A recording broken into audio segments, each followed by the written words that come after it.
दोस्तों इस वीडियो में हम लोग डेरिडा के डीकंस्ट्रक्शन में जो भी इंपॉर्टेंट कॉन्सेप्ट्स हैं उन सबको डिस्कस करेंगे। 3 से 4 कॉन्सेप्ट्स के बारे में इस वीडियो में मैं आपको बताऊंगा। चलिए शुरू करते हैं, मिलता हूं इस वीडियो के एंड में।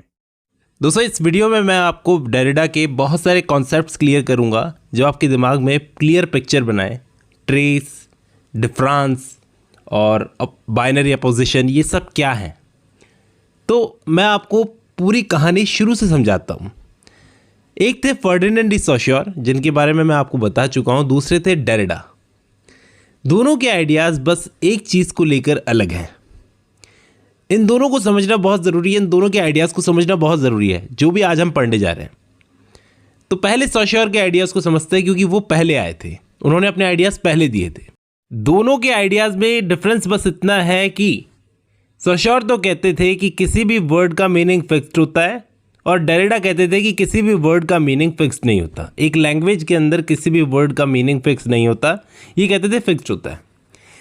इसी चीज़ को लेकर दोनों अपनी बात को प्रूव करने के लिए आर्ग्यूमेंट्स देते हैं। इसी एक चीज़ को लेकर आगे के सारे कॉन्सेप्ट्स क्लियर होंगे दोस्तों, ट्रेस का भी, बाइनरी अपोजिशन का भी और डिफरेंस का भी।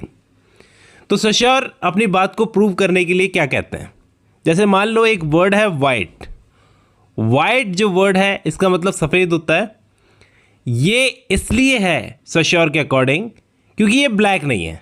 इनके हिसाब से लैंग्वेज एक क्लोज सिस्टम है।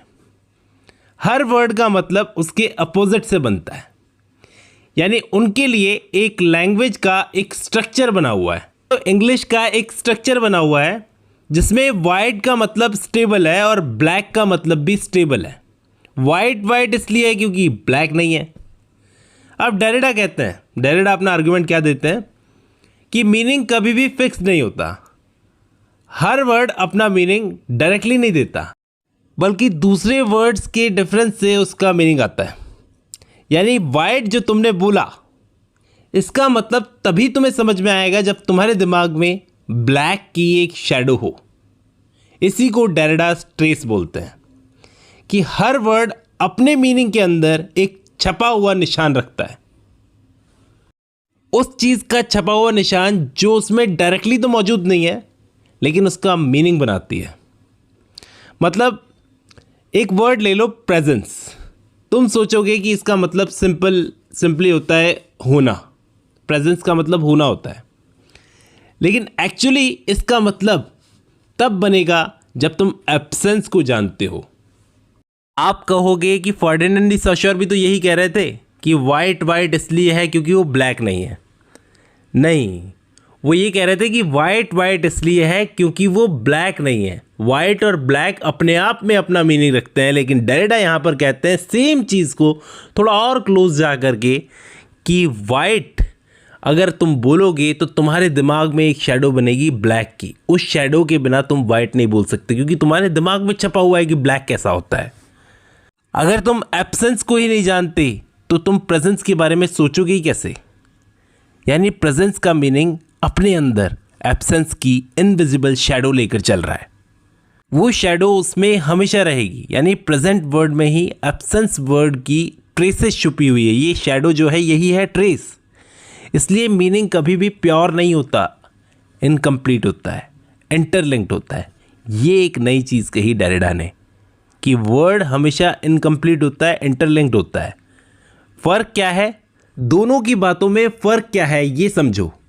सबसे इंपॉर्टेंट फ़र्क ये कि फर्डिनेंड क्या अलग बोल रहे थे जो डेरिडा को सही नहीं लगा। फर्डिनेंड ने अपनी बात रखी बाइनरी अपोजिशन के बेस पर, कंपैरिजन के बेस पर। उनके अकॉर्डिंग किसी भी वर्ड का मतलब तब बनता है जब तुम सिस्टम में किसी दूसरे वर्ड से उसे कंपेयर करके देखते हो। तो समझ रहे हो? आपको, मुझे, हम सबको पता है कि कंपैरिजन ज़्यादातर अपोजिट पेयर्स के बीच में होता है। क्लियर कंपैरिजन तो तभी होता है ना, जैसे day night, life death, white black, male female.